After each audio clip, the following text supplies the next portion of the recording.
குருவிலாம் நீங்க பார்க்கலாம். குருவிகள்லாம் எப்படி தெரியுமா கூடு கட்டுது? அந்த குச்சிகளை எடுத்துட்டு வந்து அப்படி கூடு கட்டும். கூடு கட்டி அதை முடிக்கிற நேரத்துல மழையில் அந்த கூடு கீழே விழுந்து விட்டால் அந்த குருவி மீண்டும் அந்த கூடை எடுத்து வைத்து தொடராது, புது கூடு கட்டும்.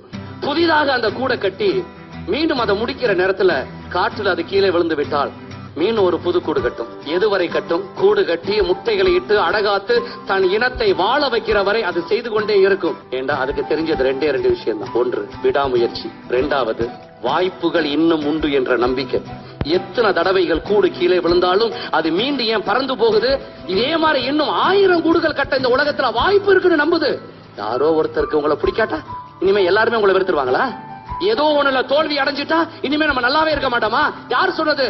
எண்ணங்களை நன்றாக வைத்துக் கொள்ளுங்கள், இல்லைன்னா நம்முடைய சொந்த எண்ணமே நம்மளை ஒரு நாள் கொன்றுவிடும். குருவிக்கு தெரிஞ்சது 2 சட்டங்கள் மட்டும்தான். விடாமுயற்சி, அதனாலதான் அது கூடு கட்டுது. இரண்டாவது ஆப்பர்ச்சுனிட்டிஸ், வாய்ப்புகள் உண்டு.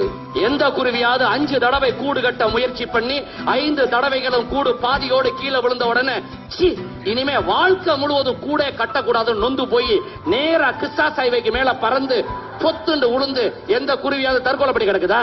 யாரோ உங்களை திட்டா என்னங்க, நீங்க கெட்டவராக இருந்தாலும் உங்களை திட்டுவார்கள்.